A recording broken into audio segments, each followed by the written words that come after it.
Adventist World Radio, the voice of hope. Radio Adventista iraisam pirenena miaraka amin'ny feo fanantenana.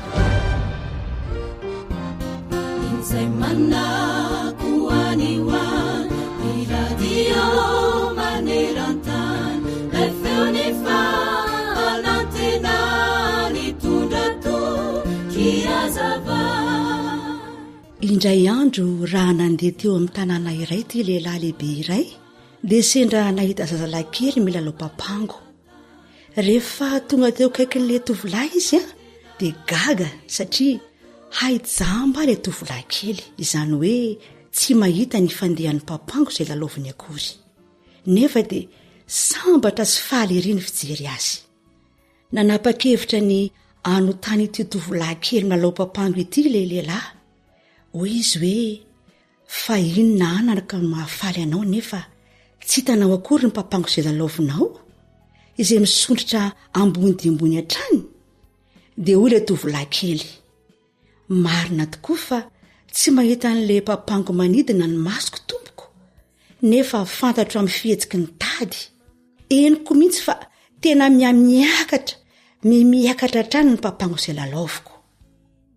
Endry mpiaino namako, tsy hitantsika maso ilay Andriamanitra tompontsika, kanefa tsapantsika ny fitahiny antsika ary henontsika hatrany ny feony ny teny amintsika. Azo tsapaitana ny fikarakarany anao ampitiavana isanandro. Noho izany dia tokony henonao sy tsapanao kosa ilay kofehy mamatotra anao amin'Andriamanitra izay mampiorina ny finoanao azy. Angatao ary Andriamanitra nampy anao mba ahatsapahanao ireo fitahiana maro izay omeny anao isanandro. Fa raha tsy amin'ny finoana dia tsy misy azo atao azoana sitraka aminy, fa izay manaton'Andriamanitra dia tsy maintsy mino fa misy izy sady mpamaly soa izay mazoto mitady azy. Hebreo 9:22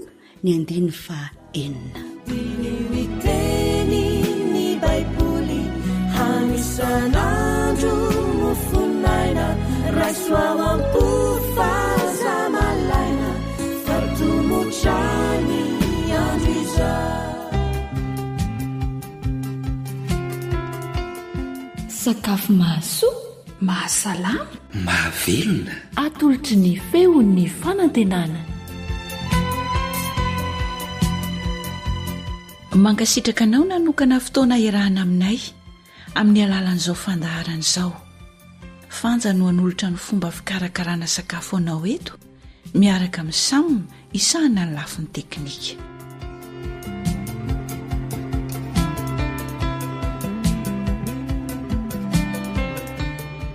Fomba fanamboarana mofo katsaka masira ary no nomanina haroso antsika eto, koa dia reto avy izany ny zavatra ilaintsika ahafahantsika manao izany. Mila anandrano izany isika ray tanana, voatabia na tomaty anankiray lehibe, karibonetra ray sotrokely safy vavany, koba katsaka ray kapoaka sy tapany, sira voatoto ray sotrokely, sakay na zavatra masitsika ndray mitsongo ihany dia ampy, dia atody anankiroa ary menaka anendasana. Averina indray izany zavatra ilaina. Mila koba katsaka sika ray kapoaka sy tapany, karibonetra ray sotrokely safy vavany, anandrano ray tanana eo, dia voatabia na tomaty ray lehibe. Mila menaka ihany koa isika raha misy moa dobera tsy maninona, dia mila menaka fanendasana ihany koa ankoatr'izay, dia sira voatoto ray sotrokely, sakay indray mitsongo, atody anankiroa. Ireo izany no zavatra omanina ahafahantsika mikarakara ny mofo katsaka masira.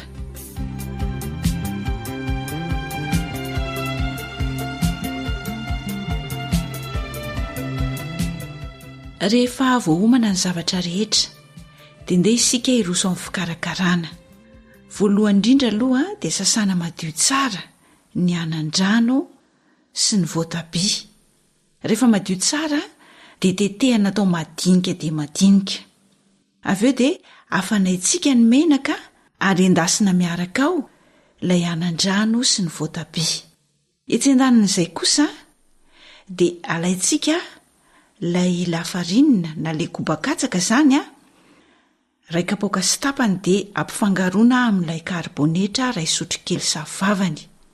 Rehefa mifangaro tsara dia atao manana endrika toy ny tendrombohitra kely izany a ilay kobakatsaka antsika, dia avy eo asiana lavaka eo afovoan'ilay koba izay nataontsika toy ny endrika tendrombohitra kely izany, dia arotsakitsika eo amin'io lavaka eo afovoany io ny sira, ny sakay kely na zava-masika hafa, ny atody kapohana dia avy hatrany dia arotsaka ao, ary ilay lasosy voatabia sy anan-drano efa nomanintsika teo aloha. Rehefa vita izay dia ampifangaroana tsara avokoa ireo rehetra ireo. Raha ohatra ka hitanao fa miraikitra loatra dia azo tapohana rano kely raha ilaina izany, mba hahazoana ilay koba anaovana n'ilay mofokatsaka izany. Rehefa vita izay dia afanaina tsara ny menaka izay any endasana, dia maka sotro sika, sotro fihinanana, dia raisina boribory amin'iny sotro iny a ilay koba efa nomanina teo aloha, dia arotsaka ao anatin'ny lapoaly efa misy menaka mafana, dia avela omena fify izany ny lafiny anankiroa, dia vita izay a ny mofo masira amin'ny katsaka. Dia tsihifina tsara ny menaka, ary ny mahatsara azy ity dia ny aroso mba ho an'ny fianakaviana mafana. Ary ny mahatsara azy ity dia ny aroso mafana mba ho an'ny fianakaviana. Raha ohatra moka tsy misy ny anan-drano dia azontsika soloina tongolo ravina ihany koa ny anan-drano, mety tsara. Izay izany ny fomba fikarakarana n'ilay mofo masira amin'ny katsaka. Andeha averintsika kely ny fomba fikarakarana azy.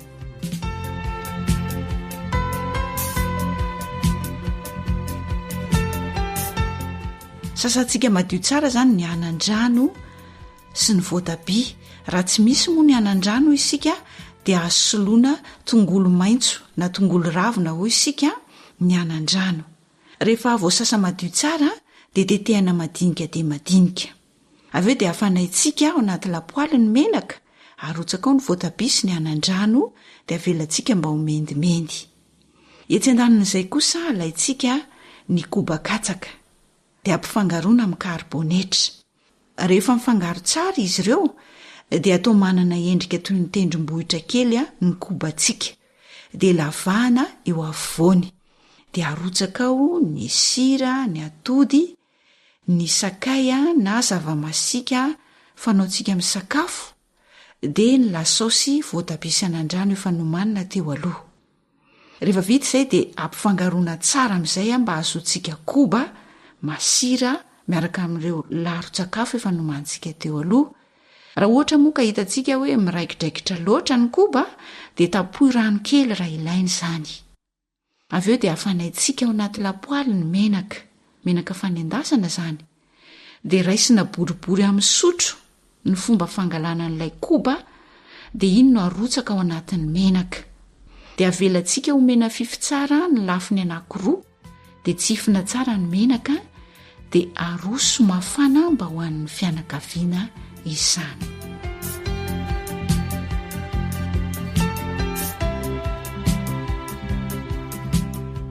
Izay izany no masaka azo naroso tamintsika, mofokatsaka masira. Azo ovaiovaina mba anana tsiro isan-karazany izany ny mofokatsaka, fa tsy voatery mamy foana. Dia manentana anao zahay, azo taonao fampiarana mba ahafahana manovaova ireo karazan-tsakafo ho an'ny ankohonana. Dia mahasotoa homana ireo.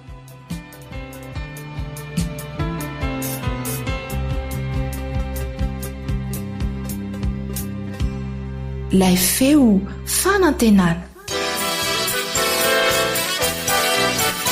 AWR manolotra ho anao. Ilay feo fanantenana.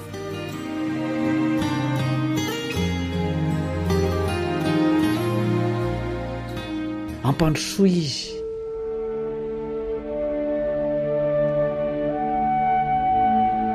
Manasanao hiara-mianatra ny tenin'Andriamanitra aminao, namanao Kaleba Ndretsikivy.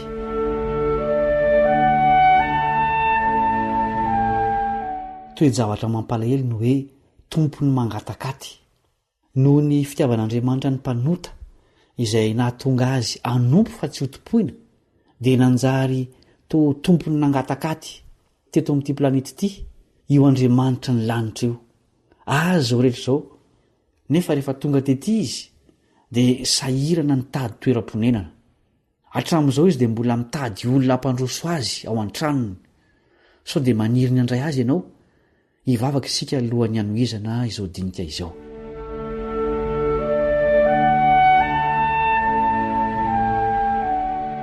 Ranay izay ny an-danitro misaotra noho ny androm-pahasoavana omenao anay izay mbola azahoanay mandre ny teninao sokafo ny fonay andray ny afa-pitiavana avy aminao ary atao votany tsara aniry ny teninao ny fonay amin'ny anaran'i Jesosy. Amen. Rehefa nampanorona fitoerana ho azy teto an-tany Andriamanitra dia tsy lapa mirentireny tsy lafo vidy no nasaina orina fa hatramilay nentina ny findrafindra. Taty aoriana dia nampanao tempolo tena tsara tarehy izy nefa dia rava koa izany. Na orina indray io tempolo io taty aoriana nefa dia mbola rava ihany ary tsy tafatsangana intsony hatramin'izao. Dia nitafy nofo ary nidina teto tany mihitsy ilay Andriamanitra izay naseho ny fitoerana masina sy ny tempoly. Tsy fantatry ny akamaroan'ny olona akory izany nahatongavan'izany ary tsy nisy toerana ho azy afa-tsy tao amin'ny finanam-bilona. Luka 2:1. Jesosy Kristy avy any Nazareta no resahana amin'izany dia ilay tompony tompo sy mpanjaka mpanjaka izay tonga teto an-tany mba hanavitra ny mpanota. Taiza izy nonona? Tao an-dapa ve?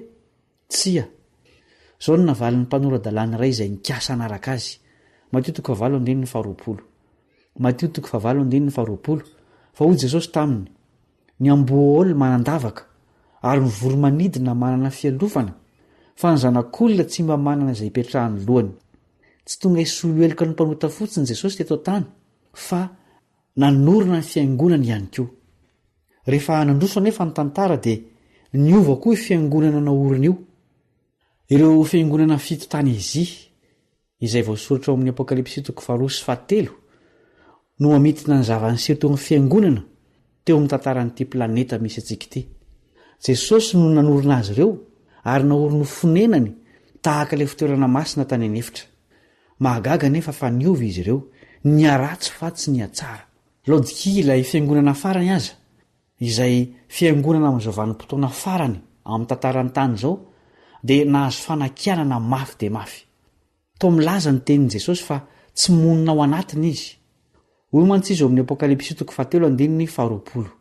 Apokalipsy 7:20. Indro efa mitsangana eo am-baravarana ka mandondona. Raha misy mihaino ny feoko ka mamono varavarana dia hiditra ao aminy ka iara-misakafo aminy ary izy amiko. Mitsangana ny velany ary mandondona te hiditra ilay nanorina nyity fiangonana ity. Mampieritreritra izany toejavatra izany.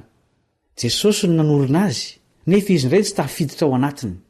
Soa ihany fa mbola misy fanantenana ho an'izay ao anatiny satria mbola mandondona te hiditra izy ary tsy manao ankeriny fa miandro voana. Inona indray moa ny tombontsoa lehibe mihoatra ny hoe miditra ao aminao Jesosy ary miara-misakafo aminao? Tsy ho an'ny fiangonana amin'ny ankapobeny fotsiny ity fanasany ity fa ho an'ny isam-batan'olona mihitsy. Ny kristiana tsirairay dia efa nanokana ny fiainany ho fonenan'Andriamanitra. Hoy ny apôstôly Paoly amin'ny Korintana 2:7. Tsy fantatrareo va fa tempolin'Andriamanitra ianareo ary ny fanan'Andriamanitra mitoetra ao anatinareo? Nahoana moa Jesosy ny maniry ny onina ao amin'ny olona amin'ny alalan'ny fanahy masina eto an-tany? Ny antony dia te hamonjy antsika izy. Iverina indray mantsy izy anatanteraka izany famonjeny izany ary efa antongotra izany andro izany. Iverina amin'ny mahampanjaka ny mpanjaka sy ny tompon'ny tompo azy izy amin'ny keritry voninahitra lehibe. Mateo 7:7. Tsy hitady trano hitoerana tahaka ny tany voalohany izy, tsy hanorina trano ilay afindrafindra na tempolo mahatalanjo na tahaka ny nataon'i Solomona, tsia. Tsy trano no aoriny fa fanjakana maneran'izao tontolo izao. Jesosy no ilay vato sy ny andahan-tanana izay ho avy amen'ny tany manontolo araka ny nampilazaina mialohan'i Daniela mpaminany. Daniela toko faharoa andiny faefatra amby efapolo sy dimy amby efapolo. Daniela toko faharoa andiny faefatra amby efapolo sy dimy amby efapolo. Ary amin'ny andron'ireo mpanjaka ireo, Andriamanitra ny lanitra dia anorina fanjakana izay tsy ho rava mandrakizay, ary raha ny fanjakana izany tsy havela ho an'olo-kafa, fa ireo fanjakana rehetra ireo dia ho torotorony sy ho levoniny, fa izy kosa hitoetra mandrakizay. Fa toy ilay nahitanao ny vato niandahana tamin'ny tendrombohitra, nefa tsy niandahan-tanana, sy ny nanorotorony vy sy ny varahana sy ny tanimanga sy ny volafotsy ary ny volamena, dia ampahafantaran'Andriamanitra lehibe ny mpanjaka ny amin'ny zavatra ho avy rahatrizay. Marina ny nofy ary tsy maintsy ho toy ny heviny. Nasehon'i Jesosy anjaona mialoha ny anjoro eo izay niandany tamin'ny fahavalony. Apokalipsy toko 4:7-7. Apokalipsy toko 4:7-7. Ary izy tamin'ny tendrombohitra sy ny vatolampy, mianjera aminay ka feno izay amin'ny tavan'ilay mipetraka eo ambony seza fiandrianana sy amin'ny fahatezeran'ny zanak'ondry, fa tonga ny andro lehibe ny fahatezeran'ireo, ka iza ny mahajanona, izay tsy nanokatra ny varavarany fony idiran'i Jesosy dia tsy ho tafajanona amin'izay andro izay. Ny toko manaraka kosa nefa zany hoe ny toko 7 dia milaza fa hisy tafajanona. Iza moa izy ireo ary inona ny antony nahavonjy azy ireo? Apokalipsy toko 7:17-19. Apokalipsy toko 7:17-19. Ary ny anankiray tamin'ny olona namalika nanao tamiko hoe, iza moa ireo miakanjoakanjo fotsy lava ary avitaiza izy? Fa hoy izaho taminy, tompoko, ianao ny mahalala. Dia hoy izy tamiko, ireo no avy tamin'ny fahoriana lehibe, ary ny akanjo no sasany sy nofotsiny tamin'ny rany zanak'ondry. Ary noho izany dia mitoetra eo anoloan'ny seza fiandrianan'Andriamanitra izy, ka manompo azy andro manalina eo amin'ny tempoliny, ary ilay mipetraka eo ambony seza fiandrianana dia amelatra ny trano lainy andrakotra azy. Onony eo amin'ny seza fiandrianan'Andriamanitra mihitsy ireo izay nanaiky honenan'i Jesosy tamin'ny alalan'ny fanahiny masina teto an-tany. Milaza toetra ny fitafiana, toetra manahaka ny an'i Jesosy no ahazoana monina miaraka aminy. Fandalovana ihany ny fahoriana, fa ny fiarahamonina amin'i Jesosy kosa dia maharitra mandrakizay. Ampidinin' Jesosy eto tany ny fonenany any an-danitra, ary hiara-monina aminy ao ny voavonjy. Hoy izy eo amin'ny Apokalipsy toko 2:4. Apokalipsy toko 2:4. Ary nahita fa indro ny tanàna masina dia Jerosalema vaovao, nidina avy any an-danitra tamin'Andriamanitra, voaomana tahaka ny ampakarina efa miaingo eo amin'ny vadiny. Ary nareo feo mahery avy teo amin'ny seza fiandrianana aho nanao hoe, indro ny tabernakelin'Andriamanitra dia eo amin'ny olona, ary izy hitoetra eo aminy, ary ireo olony, ary Andriamanitra no hitoetra eo aminy dia ho Andriamaniny, ary ho fafano ny ranomaso rehetra amin'ny masony, ary tsisy fahafatesana intsony, sady tsisy alahelo na fitarainana na fanaintainana, fa efa lasa ny zavatra taloha.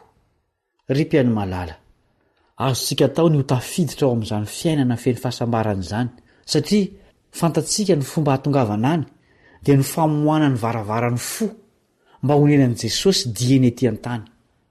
Ny safidy atao ety no hamaritra ny ho avy mandrakizay.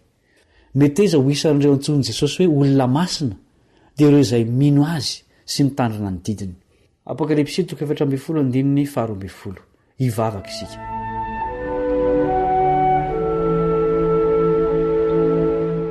Rainay masina ny an-danitra, misaotranao izay satria tsy mbola mitsahatra mandondony ambaravarany fonay ianao, ka maniry hiditra ary onina ao anatinay. Ampio izay androaka izay rehetra mibahanao aminay, ary mba hanokatra ny varavarana mba hidiranao. Aza velangatakandro intsony izahay, satria fantatray fa efa nitongotra ny fotoana iverenan'i Jesosy zanakao eny amin'ny raony lanitra. Amin'ny anarany no angatahanay izany vavaka izany. Amen.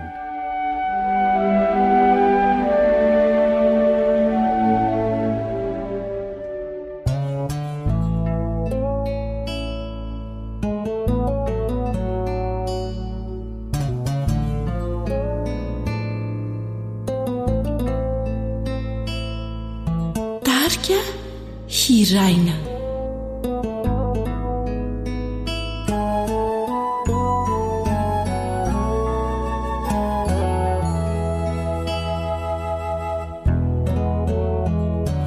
Enjao fare indray mandoa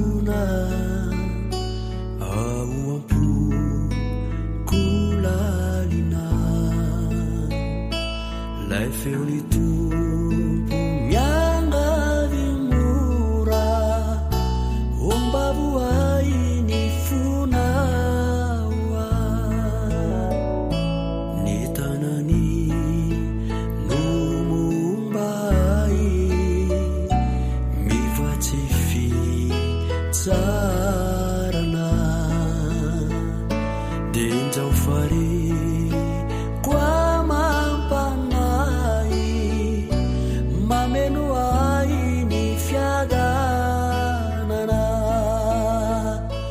Niangatakandro indray tsy lakio fa mamiay nianilana itiny foko favoakio o mandrosoka manjaka iza niangatakandro indray tsy lakio fa mamiay nianilana itiny foko favoakio o mandrosoka manjaka iza itiny foko favoakio o mandrosoka manjaka iza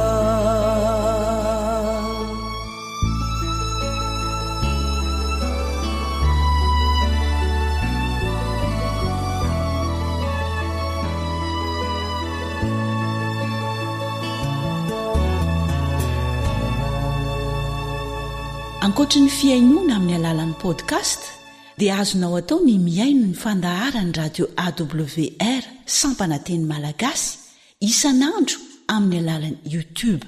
Feo fanantenana.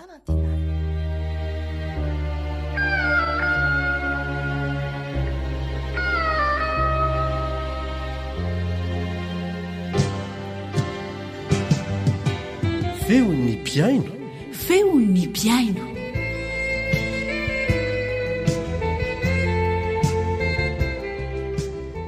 Mankasitraka atsika mpiaino manaraka izao fandaharana feon'ny mpiaino izao. Misaotra n'Andriamanitra isika satria mbola manana fotoana hatrany ahafahana mifandray amin'ny alalan'ny fandaharana. Amin'ity an'io isika dia manana vahiny avy lavitra. Tsisa izany fa pasteur Sitraka Ratolo-Janahary. Tonga soa eto amin'ny AWR na ny feon'ny fanantenana dia miarabanao izay pasteur. Ya dia faly miarabantsika rehetra ihany koa izay manjotsy tapaka ny radio feo ny fanantenana. Tonga soa ianao mba tianao fantatra pasteur hoe aiza moa faritra enketanao zany. Pasteur Sitraka Ratolo-Janahary izay no ahafantaran'ny olona azy sy ny ahafantaran'ny maro Mendraikisa manokana ny distrikany Fenorivobe izay distriky anisan'ny midadasika ary azo lazaina hoe faritra mena ihany koa. Misy fiangonana eo amin'ny 70 ao anatin'izany faritry ny distrika Fenorivobe izany. Ny antony atongavana sy ny antony hoe mba izarana ny zavatra nisy sy ny tranga tao anatin'izany distrika izay ngamba no ny antony resadresahana eto mba ahafahana mifampahery ho an'ny mpiaino rehetra sy ny mpiray fanantenana ary ny olona rehetra izay tian'i Jesosy. Tonga tao amin'izany distrika izany zahay dia somary nangataka tamin'Andriamanitra hoe inona no hevitra ahafahana mampandrosona izany distrika izany. Mazava ho azy fa amin'ny alalan'ny filazantsara sy ny lafin-javatra hafa rehetra fa ny filazantsara ny lohalarana. Feno hafaliana tanteraka ny fo rehefa nahita sy nanaraka hatramin'ny farany ny fandaharana izay nofikary ny radio AWR makasika ny conférence vidéo nataon'ny Camille Ottoman satria feno dia feno ilay fampianarana ary ny sary ao anatiny tena avo lenta tanteraka ary ihany koa tena hoe fivadibadian'ny sary rehetra ao anatiny tena mahaliana ny olona mihintsy no mijery azy. Dia nanao fandaminana zahay namena ihany koa ny toromarika rehetra ao amin'ny isam-piangonana ny anaterahana ny asa teny amin'izany faritry ny feno rivobe zany mizara ho sektora efatra moa zany io dia ny tao amin'ny sektora nambotrombony nanomboka azy voalohany dia no tetezina isa tanàna izany conférence zany tapitra ny eo amin'ny toerana anankiray findrany amin'ny toerana anankiray tapitra ny toerana anankiray findra amin'ny toerana ary sorana n'Andriamanitra satria nazoto tena nazoto ihany koa ireo membre milanja ny bafy lamosarety dia mitety vohitra mihitsy mba ilaza ny famonjena ho amin'ny isa-bohitra rehetra ary tena tomefy olona foana mandrakariva ny toerana izay anaovana ny famelabelara-kevitra kely indrindra ngamba amin'izany any amin'ny 500 olona any manatrika izany conférence izany conférence mandritra ny adiny roa latsaka kely fa tsy misy mihetsika ny olona na dia misy herika manifinify asan'indray mifafy eny amin'ny tare ny rivotra mahery satria tena hoe iaino ny tenin'Andriamanitra ny olona. Ny zavatra anankiray tena hoe anisan'ny mampietsi-po be mihitsy ihany koa zany rehefa mandefa ireny fampianarana izay novolavolain'ny radio AWR ireny izay conférence vidéo moa zany izy izay nataon'ny Camille Otman dia hoe voatapitra fotsiny ny famelabelarana tsoratra masina dia milahatra tomefy olona eo amin'ny ambodin'ny ordinateur manao kopia an'ireny ary raha amin'ny 20 alina ny tapitra ny conférence hatrany amin'ny 10 sasany any vao vita avokoa ny fanaovana an'izany kopia izany ary gagy ianao rehefa vefa hatrany ampiandrasan'ny nomby hatrany atsaretraretrany isaky ny trano rehetra sy ny lakela trano rehetrarehetrany dia miaino ary manaraka an'ireny avokoa ary le zavatra nalaina satria isy adikanay arak'izay fitaovana nanan'ny olona AVI na MP3 na MP4 sisa zany dia tena hoe tsy voatana tsony mihitsy zany ny fahamarina amin'ny ten'Andriamanitra dia ny olona ihany dia afaka mandray tsokevitra manokana ho azy ihany isa tanàna ary isaky ny toerana rehetra dia saika zany foana ny zavatra mitranga milahatra ny olona tena mahafinatra ny fitiavan'ny olona ny ten'Andriamanitra. Tao amin'ny toerana anankiray atsoina hoe Ambohimbandroso no tena nisongadina be indrindra na dia hoe nisy nisongadina avokoa ary ny toerana rehetra satria vao vita ny conférence herinandro izay mandeha ny conférence ny vidéo dia ny tenako no manao ny antso ho an'ny olona rehetra mba hanolo tena ho an'i Jesosy rehefa tapitra ny conférence ny sabata fotsiny iny ihany dia feno olona manao saron-doha be dia be tao am-piangonana izany hoe olona mpivavaka teo an-tanàna izy ireo tamin'ny toerana hafa tsy adventiste fa rehefa nahita ny sy nanaraka ny fampianarana izay vokarin'ny AWR dia hitany hoe marina ny soratra masina nanamarina ny tenin'Andriamanitra zany izy ireo ary hitepitepy tao anatin'ny fony mba te hitadiny izany hoe fitiavan'i Jesosy zany tokotra ny fampianarana tsotra izay nampitana azy ireo nandritra ny herinandro ary ny efatra tamin'ireo ihany no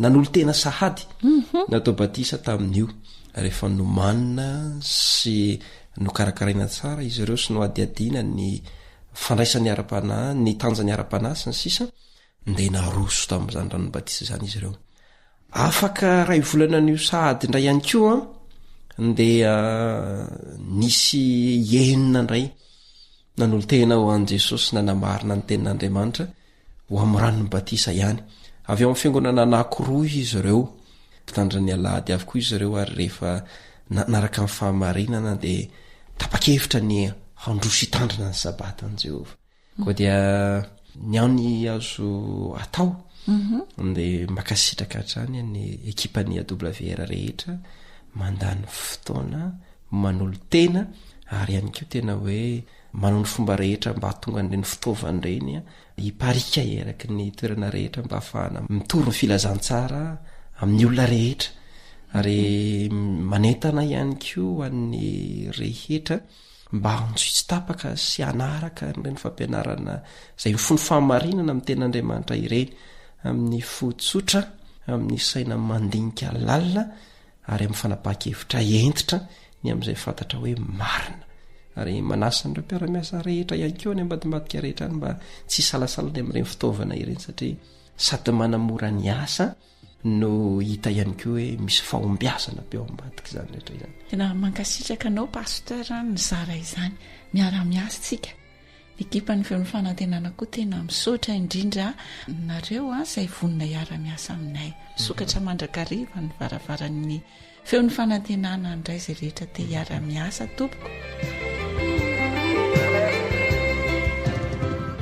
manahoana ry zany eto hoe miasa ny amin'ny faritra mena zany pasteur? Izy aloha zany raha amin'ny hoe maha-olombelona dia tokony hoe tsy tafavoaka ny trano mihitsy ianao satria na ny mandeha fotsiny azy ianao dia mahare hoe nisy nanakandalana ho ny tary, nisy doro-trano ho ny tatsy, misy kidinapina ho ny tary, nisy ombavero ho ny tatsy, dia tokony tsy tafavoaka ny trano mihitsy ianao raha ny tena marina fa tsy maintsy mandeha ary eo no mianatra ny mitoky amin'i Jehovah foana mandrakariva amin'ny toerana rehetra izay naleha satria toerana mena daholo foana mandrakariva no ny asana.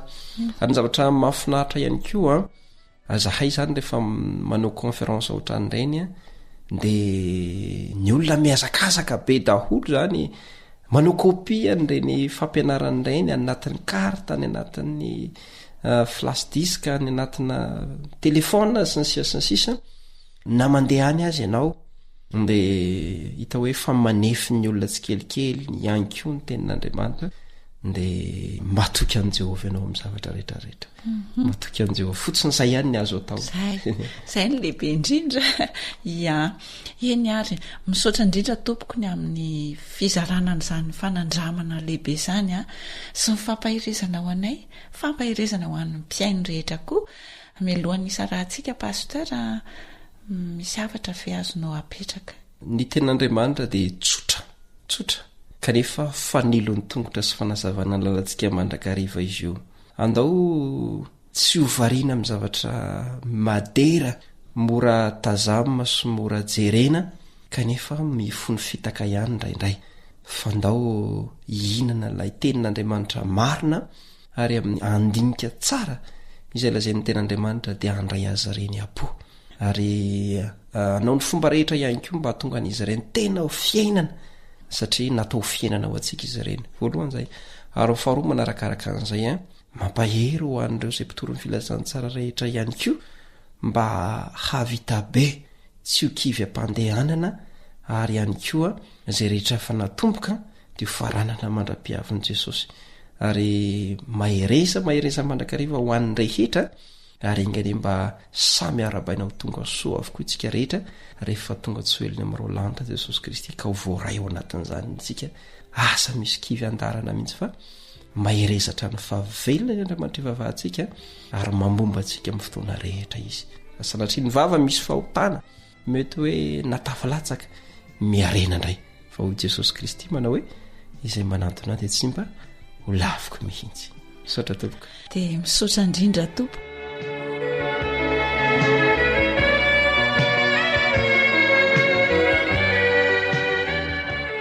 I pasteur Lova izay mpamakilay any amin'ny faritra Ambojanandriana any mpiara-miasa efa ela ary mpiasa maharitra any amin'izany faritra izany. Faly miarabanao pasteur? Faly miarahaba ray aman-dreny Eliama. Inona indray voandalana entinao an'ny mpiainao antsika amin'ity anio ty? Misy fijoroana fahavolombelona izay tiana ho zaraina amintsika tsaray avy izay manatanyteraka ny fitoriana ny filazantsara na ny hiraka izay ampanaovon'ny Kristy atsika izay voarakitra ao amin'ny Matteo 7:20 aneo amintsika hoe toy ny ahoana re ny fitantanan'Andriamanitra sy ny fiarovany ireo zanany izay manatanyteraka ny asa ary izay no tiana ho aseho amin'ity fijoroana fahavolombelona izay hoentina amintsika ity. Inona fa alianantsika rehetra izany dia malasanao pasteur mba hizaran'izany. Ny tenanay moa izany miasa any amin'ny faritra vakina karatra iny any ambany vohatra 70 kilometatra miala Anatsirabe. Ary misy fotoana mamangy fiangonana any amina toerana anankiray lavitra ny toerana izay ipetrahanay. Ray mandeha dia tsy maintsy niakatra taty Antananarivo ny tianako ary ny sabata aoarinan'io di zay natao tatỳatanynarivo dia tsy maintsy amangy fiangonana anankiray any amina komina anankiray any mbany vohatra vakina karatrano rehefa tonga tao an-trano ny alaka misy a dia narary tena narary ary narary any koa ny vady zany izay nefa tsy maintsy andeha hiala ao amin'ny toerina zay misy anay ny trano finenanay zany ny zoma zay moa ny mahazatra kanefa tamin'ny fotoana io dia narary samy narary zay mivady dia rehefa nyresaka dia hoy ny madamako hoe aleo raha pitsy maraina ianao mandeha fa za tsy afaka noho ny tsy fahasalamana ianao koa reraka dia natory ny zomaalina ary ny sabata maraina teo amin'ny tamin'ny telo sasany teo no nyainga tao an-trano a zany niaraka tamin'ny zanako lamatofa madama sy ny zanakaivavy kosa nyjanona tao an-trano ihany a noho ny tsy fahasalamana ny ainy zay mianaka ny lalana moa ratsy ny andro mbola maizina dia nandeha bisikileta izay mianaka zany hoe nandeha bisikileta manao dobla zany iazo ilay toerana izay amangina fiangonana tamin'io sabata maraina io rehefa nandeha zay a dia isoran'Andriamanitra fa tonga sao matsara tany amin'ilay toerana izay hovangina natao ny fandaharam-potoana rehetra nandrehetra ny sabata fanaonay moa rehefa miaraka zay efatra mianaka dia ny lahady voamody ary miezaka mamangy ireo namana any amin'izany toerana zay vangina zany tamin'ity fotoana ity nefa noho ny tsy fahasalaman'ny ankonana dia tsy maintsy hiverina itotoody zay a ny sabata arivan'io ihany dia vita ny fotoana rehetra andeha ody zay mianaka tany ho any amin'ny tamin'ny 5 ora sasany tany ny elanelan'ny toerana moa lalana eo amin'ny adiny 3 sasany eo ro mandeha bisikileta ary raha io fotoana zay ny angany io dia azo antoka fa ho tonga any amin'ny toeram-ponenana milohan'ny atao hoe fahamaizinan'ny andro akory anefa fa rehefa teny an-dalana zay mianaka lasa teo amin'ny 5 na 9 kilometatra ny alan'ilay fiangonana dia vaky ny kodiaran'ilay bisikileta zay kilometatra ny elanelale toerana eo amin'ny 7 eo zany ny toerana 7 kilometatra 7 kilometatra lalanadiny telo amin'ny bisikileta ary rehefa lasa atao hoe afaka efatra na 3 kilometatra mialan'ilay fiangonana vangina zay dia vaky ny kodaran'ilay bisikileta ary dia veryhevitra zay hoe ahoana no atao dia nasiako ny tangenan'ilay zanako ihany lay bisikileta fa za kosa niazakazaka iazo ny toerana anankiray zay ahafahana manamboatra lay bisikileta rehefa tonga teo amin'ilay toerana dia nizahana ny pompiana lay kodiarana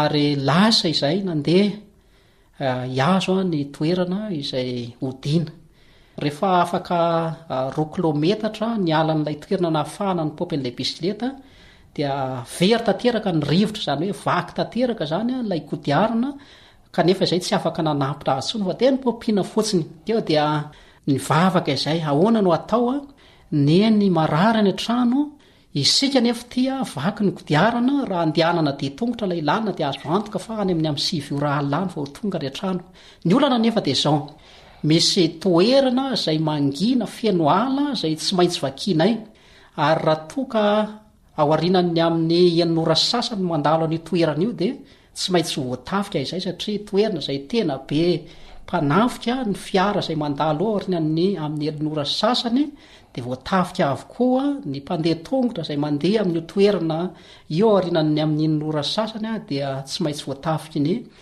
mpanafika izay nefa adiny ray sasany ao arinany nahavaako mpineanay no tsy maintsy mandalo an'io toerana io zany hoe any amin'ny 7 ora sasany any zany verhevitra izay ary ny fomba tokana natao dia hoe andao sika hivavaka ametraka ny dia ao ampelantanan'Andriamanitra dia roso ny dianay mianaka sady manosika ilay bisikileta vaky no mandeha eny an-dalana ary tany tamin'ny 9 ora latsaka fahatelo ny tany no anomboka hiditra an'ilay ala izay satria lavitra moa ny lalana zay fa reraka raha teo dia voatery tsy maintsy nandeha ny adana rehefa hiditra n'le ala zay dia nahita lampy na torsa entin'olona iazo ny lalana zay lalovanay ary nivavaka ampomandrakarivo zay ary rehefa tonga tandrifon'ilay olona dia miantso amina finday ireo olona ireo manao hoe efa eto zay fa aizinareo Antso ny namany zany. Ny antso ny namany zay tsy fantatray moa hoe inona no votoantin'ilay antso fa nyrenay fotsiny dia izy nareo fa mandalo izahay dia nampitomboana ny vavaka satria vo anomboka hiditra n'ilay ala mihitsy izahay dia nandeha zany hoe tafavoaka n'ilay ala izay zany raha ohatra ka mandeha miadana eo amin'ny adiny ray latsaka 10 rehefa tonga tany aloloha tany dia isorin'Andriamanitra fa tafavoaka ny ala izahay ary nanomboka afaly ny rehareta ao am-po hoe sorin'Andriamanitra fa tafavoaka ny ala dia indro nisy fiara anankiray ny fanena taminay nandeha fa anjomara sy irony antsointsika hoe kody fara irony dia faly izahay satria tafavoaka ny ala zany ao anatina ora zay tena fivoahan'ny mpanafika dia nandeha ny roso ihany izahay efa mandalo toerina atao hoe feno antsana fa tsy misy tsony lay ala zany fa tendrombohatra anankiray hidina iazo ny tanànanay rehefa lasa teo amin'ny atao hoe 700 metatra teo izay dia nisy fiara iraindray ny fanena taminay ary tao amin'io fifanenana tamin'io fiara io dia nahavariana fa rehefa lasa teo amin'ny 10 metatra ny alan'ilay fiara faharoa zay mifanena taminay izay dia nisy olona nivoaka avy eo amin'ny sisin-dalana nanenjika nay mianaka tamin'izay fotoana izay dia ohatra ny nanangona ny hery rehetra izay ary nametraka teo am-pilatanan'Andriamanitra ny toejavatra satria fantatray fa olon-dratsy tia manenjika anay avy ao aoriana ity dia nijanona moa zany izay mianaka ny sorona ny tahotra fa efa napetraka teo amin'Andriamanitra ny diary dia avy hatrany dia niteny hoe fa izy nareo dia namaly moa izy hoe aza matahotra fa zay andry eto ary nampirehatra zigary izy sady nanatona anay no niteny hoe fa izy nareo ary tao anatina feo avo sy mibetroka avy hatrany moa dia tsy nisalasala nanao ny fampahafantarina fa pastoeran'ny fiangonana adventista izay mipetraka ao amin'ny toerana anankiray izay misy anay nampahafantarina azy moa ny toerana ary dia nanao ny fampahafantarina tamin'izay fotoana izay dia nanomboka ny lefitra ireto olona izay nanenjika anay avato ariana reto ary niteny fa amin'ny fomba hoana paster no ahafahanareo mandalo amin'ity toerana ity amin'izao andro alina zao fa ratsy ange ty lalana ety ary tamin'izay fotoana izay moa izy dia nampahafantatra fa tsy olon-dratsy akory ninona fa aterinay ianao paster ho any amin'ny toerana izay misy ianareo ary tamin'izay fotoana izay moa dia somary nanatsava hoe fa inona no antony ny fiainanareo atao anatiny atao hoe toerana sisin-dalana iny ary rehefa nandeha ny resaka teny an-dalana dia nanomboka ny teny marina ireto olona reto fa eto ambavaka izay paster fa anisan'ny manatanteraka fanakanan-dalana amin'ity lalana ity tsy tenenina moa ny anarina fa ireo olona ireo dia olona izay anisan'ny jolam-panakana zany anisan'ny jolam-panakana kanefa noho ny fahasoavan'Andriamanitra dia anisan'ny olona izay efa nampina tao amin'ny toerana izay nisy anay izy ireo ary noho ny fahalalany fa paster adventista no anisan'ny fomba anankiray izay nampilefitra azy ka nanatitra anay hatrany amin'ny trano finenana ny jiolandray zany nanatitra anareo isoran'Andriamanitra satria ny zavatra tena tsapanay zany dia tao amin'ny fotoana sy ny toerana izay nyheren'ireo jolahyreo mihitsy no ny fanenanay tamin'ilay fiara mpitatitra anankiray camion moa zany izy io izay fiano olona tao ariana ary azo antoka fa tanan'Andriamanitra ny aro satria raha tsy teo amin'ny toerana izay ny fanenanay tamin'ilay camion ny afienany zareo dia azo antoka fa naratra izay satria torabato moa zany ny fomba anankiray izay tena ahafahana izy ireo manafika ny olona izay tiany hotafiana ary izany toejavatra izany dia anehoana amintsika mpiaino amintsika izay manatanteraka ny asan'Andriamanitra miezaka mahatoky amin'ny antso izay ataon'Andriamanitra fa manana mpamonjy mpiaro isika ary tamin'izay fotoana izay natsapanay fa eo anilantsika ny anjelin'Andriamanitra rehefa manatanteraka ny asa isika ary zaraina izany fijona vavolombelona zany mba hatonga atsika voalohany iantehatra tanteraka amin'Andriamanitra amin'ny toejavatra izay manahirana antsika ny faharoa dia ahafahantsika mandray hery kokoa anatanteraka ny fitoriana ny filazantsara satria rehefa manatanteraka ny asa isika dia manome ny teny fikasan'Andriamanitra ombatsika ambara-pahatonga ny fahataperan'izao tontolo izao ary ny fahatelo izay jiroko vavolombelona dia ampahirezina antsika ihany koa fa misy fiaikana izay tsy maintsy sedraina eo am-panatanterahana ny asan'Andriamanitra kanefa aoka ao mahatoky mandrakariva amin'izany fiantsoana zany isika dia misaotra pastoera satria natao antsika rehetra mpitory filazantsara izany fijoroana vavolombelona izany hinoko fa isika izay mpamakilay tahaka azy any amin'ny faritra samihafa indrindra any amin'ny faritra mena any a dia mandrean'izany fijoroana vavolombelona izany dia manasanao izay mba ho tonga aty mba hampahery ny namana mpiara-miasa rehetra ihany koa manerana ny faritra rehetra isany eto Madagasikara sy any ivelany Madagasikara satria ity fandaran'ity ty monjam-peo ty dia maneran-tany izy ty ary ny rehetra dia miaraka migioka ny tombontsoa avy amin'ny fiainona ny fampaherezana rehefa amin'ity monjam-peo ty dia misaotra pasteura mosantatra ny manaraka indray izay ny tompony hitanao hiaro anao hatrany ary hitondra vokatra be amin'ny alalanao any amin'ny toerana izay nametrahany ianao mankasitraka andrehetra amin'ny fandraisana dia ombantsika mianakavy ny tompo omban'ny ekipa rehetra atao amin'ny AWR misaotra paster ny anjelin'i Jehova mitombo manodidina izay matahotra azy ka mamonjy azy tsy mandainga io Andriamanitra io fa rehefa miara-miasa aminy isika dia marina loatra le lazain'ny pasteura hoe tanterahany aminao mihitsy le hoe indro ombanareo ambara-patonga ny fahataperana izao tontolo izao ilay tompony asa momba antsika miaraka amintsika miaro antsika manomeny vokatra ary mifeny olana rehetrarehetra izay avelany olalovantsika satria azony ataony manakana an'ireny fa avelany olalovantsika indraindray a mba hahafatsika manao fanandramana matanjaka miaraka aminy manao mbatram-peona amin'ny mpiaino rehetra indray ary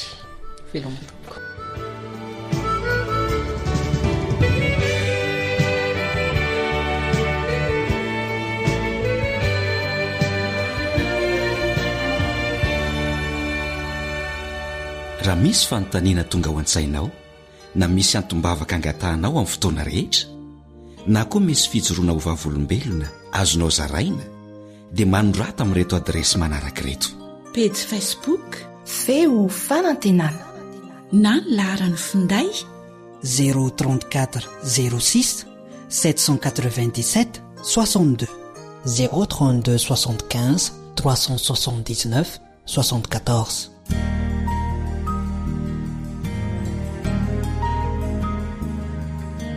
Faniteninao no fahamarinana. Taridalana manokana fianarana baiboly avoaka ny fiangonana Adventista maneran-tany. Iarahanao amin'ny radio feo fanantenana.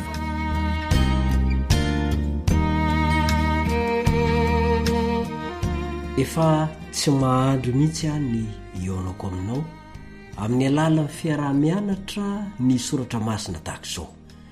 Koa dia miarabanao amin'ny anaran'i Jesosy namako dia manonona ny fiadanany ho aminao sy ny ankohonanao ny tenako. Ny namanao Risarandrenjatofo moa arak'izany ilay mitafa sy midinidinika aminao ary mitarika izao fiarah-mianatra ny soratra masina izao. Koa asaiko ianao mba holiana trany.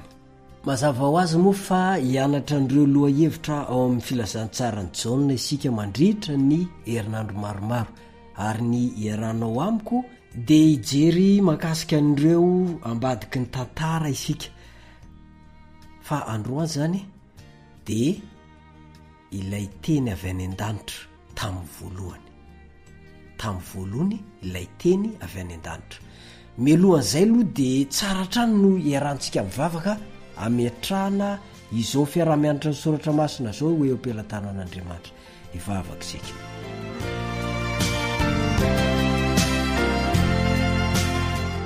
Ry rainy azy any an-danitro, misaotra fa nomenao anay ity fotoana ity. Misaotra fa afaka meona amin'ity namako ity indray aho ary engany ianao miela ny fahadisoanay sy ny fahotanay satria olombelona tsy ho tanteraka mihitsy izay ratsy no fahasoavanao irery any amin'ny alalan'i Jesosy Kristy. Koa dia omeo anay ny fanano masana mpianatra anay oka mba tsy hanan-kery eto i Satana. Amin'ny anaran'i Jesosy no angatana izany. Amen.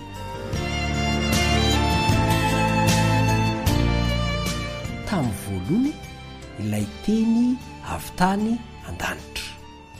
Raha mamaky ny filazantsara ny soratany Jaona ianao dia atsikaritra izao teny izao.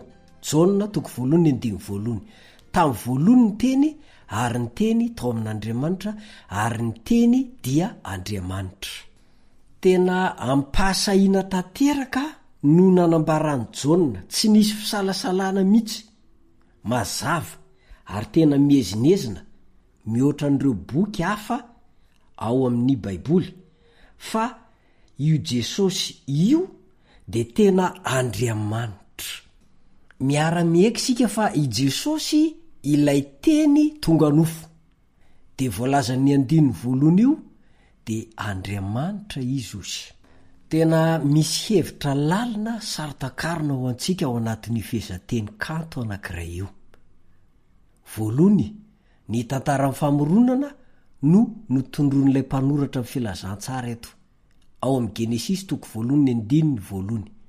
Tadidinao zay andininy zay a, tamin'ny voalohany efa teo zany lay teny, talohan'ny andohany zao rehetrarehetra hitantsika zao. Araka izany de ambarany Jaona ny fisiany Jesosy hatramin'ny mandrakizay tany aloha ela be tany. Jesosy zany tsy hoe iny izy nateraka mariny, iny izy nandady iny izy natao batisa iny izy nalainy devoly fanahy izy maty iny izy voanisy, fefa nisy hatramin'ny voalohany. Ka le voalohany eto dia mandrakizay tany aloha ela be tany. Manaraka izany, ary ny teny tao amin'Andriamanitra hoy Jaona. Ambarany Jaona zany fa ao an-tratra ny ray Jesosy. Ka natony ahoana ny fiazantsika akasary an-tsaina ny tena hevitra zany de izao no azo antoka. Manana firaisana ety de ety Jesosy sy lay Andriamanitra ray. Rehefa zay de hoy Jaona, ary ny teny dia Andriamanitra.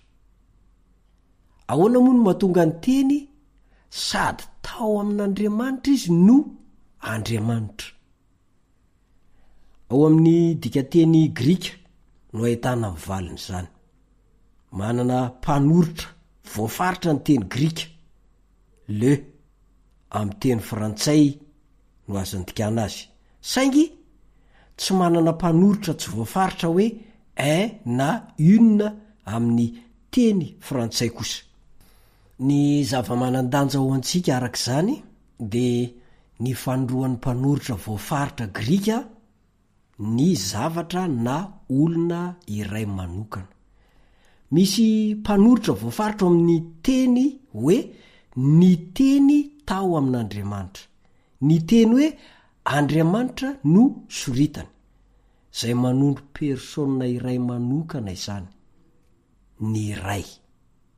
Ary ny teny tao amin'ny ray ao amin'ny fehezanteny hoe ary ny teny de Andriamanitra kosa, ny teny hoe Andriamanitra de tsy manana mpanoritra iny, manondro ny toetran'Andriamanitra dikan'izany. Zany hoe Andriamanitra Jesosy. Saingy tsy iray izy, na izany aza de zanak'Andriamanitra Jesosy, ilay persona faharoa ao amin'Andriamanitra telo izay iray. Eto zany de miavaka tsara fa persona roa samy hafa zany ny iray sy ny zanaka de Jesosy io. Ary Jesosy ilay persona faharoa raha ny iray no persona voalohany. Raha ohatra ka mamaky an'io Jaona toko voalohany io sika de hitantsika eo fa Jesosy io de namorona ny zavadrehetra. Izy no namorona ny zavadrehetra. Any amin'ny testamenta taloha de tsy nisy mpamorona afa-tsy Jehova irery ihany. Azo inona zany manomboka eto fa Jesosy ihany ilay Jehova namorona. Ny zavatra rehetra zay tsy nisy teo aloha de nanjary nisy tamin'ny alalan'i Jesosy, de ilay Andriamanitra mpamorona zany. Misy asa soratra anankiray ty, tsy lava be fa fohy ihany. Avy eo amin'ilay boky mitondra ny lohateny hoe ilay fitiavana mandresy takila 7. Hatramin'ny andro fagola de efa iray tamin'ny ray Jesosy Kristy Tompo. Endrika Andriamanitra izy tamin'izany, endriky ny fahalebiazany sy ny fiandrianany, fa mirapiratany voninahiny. koa tokony ho foana zany manomboketo ny filazana fa jesosy dia anisan'ny zavaboary noforonina amin'ny mahandriamanitra mandrakizay n' jesosy dia efa nisy izy talohan'ny famoronana ary izy mihitsy aza no namorona raha tsy teo izy raha tsy izy dia tsy nisy zao zavatra ary hitantsika zao hoy ny Jaona toko 1 dia miresaka momba ny lohahevitra makasika ny mahandriamanitra n' jesosy amin'ny fomba lalina ihany koa ity mpianatra anankiray ity mba hanazavana ny fahamarinana mafoaka n'izao tontolo izao dia natongavany ho nofo izany. Dia jereo ange ny zavatra nisy fa raha mitantara ny Genesisy izay nisoratan'i Mosesy, Genesisy toko 1 ny 1 tamin'ny voalohany dia toy izany koa no ampiasain'ny Jaona rehefa hitantara ny mahakasika an'i Jesosy izy tamin'ny voalohany. Tena zava-dehibe ankina ny aina ny lohahevitra momba ny mampamorona an'i Jesosy ho an'i Jaona satria ala ny satana mafy zany. Satana moa ilay mpamitaka ary ny fahamarinana mikasika amin'ny mahandriamanitra an'i Jesosy Kristy sy ny fitoviany amin'Andriamanitra dia zavatra halany mafy zany. Mampalahelo moa fa rehefa hifarana ny taonjato voalohany, taonjato kristianina zany, dia nisoko miandalana niditra tao anatin'ny fiangonana ny fiamorana lehibe. Neken'ireo antsoina hoe heretika, gnostika fa tena Andriamanitra Jesosy Kristy. Kanefa nahelin'izy ireo ny hisalasalana mikasika ny fahamarinany nitongavan'i Jesosy ho nofo.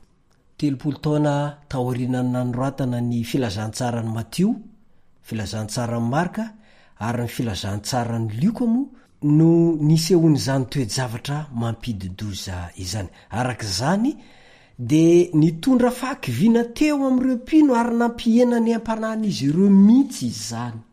Koa raha hoy ny lohatenin'ny fiarah-mianatra ny soratra masina amin'ity an'ity hoe ilay teny avy any an-danitra dia izao ny tsarovy. Io teny avy any an-danitra io ilay nidina ho tonga nofo no lavin'ireo olona ireo mamarina an'izany. Ary aza mieritreritra anao alaim-panahy hoe tena ratsy ery zalareo, tena daladala reo, fa hatramin'izao andro misy antsika izao dia betsaka ihany koa ny mandahy an' Jesosy, tsy manandratra an' Jesosy, tsy mino an' Jesosy. Betsaka ny endrika mety isehony izany fandavana izany. Dia manomboka izao airato ny maso ianaro izay voalazan'ny soratra masina satria efa nisy taloha zany tsy maintsy mbola isy amin'izao androntsika izao. Fa ny azo antoka zany dia izao: ilay teny tao amin'Andriamanitra, ilay teny dia Andriamanitra dia nidina avy any an-danitra izy. Tsy iza io fa Jesosy Kristy. Ary Jesosy Kristy dia efa nisy hatramin'izay ka hatramin'izay ary ho mandrakizay. Izay mahandriamanitra azay dia tiako manasongadina aminao fa azo ivavahana tsara satria Andriamanitra feno izany Jesosy Kristy zany. Hatreo ny fiarako aminao amin'ity an'ity. Manome fotoana anao ho amin'ny manaraka indray ny namanao Richard Andrianjatovo. Ny namana Nartina no teo amin'ny lafiny ara-teknika. Misaotra an'Andriamanitra isika ary mametraka ny veloma finaritra aminao indray ny tenako.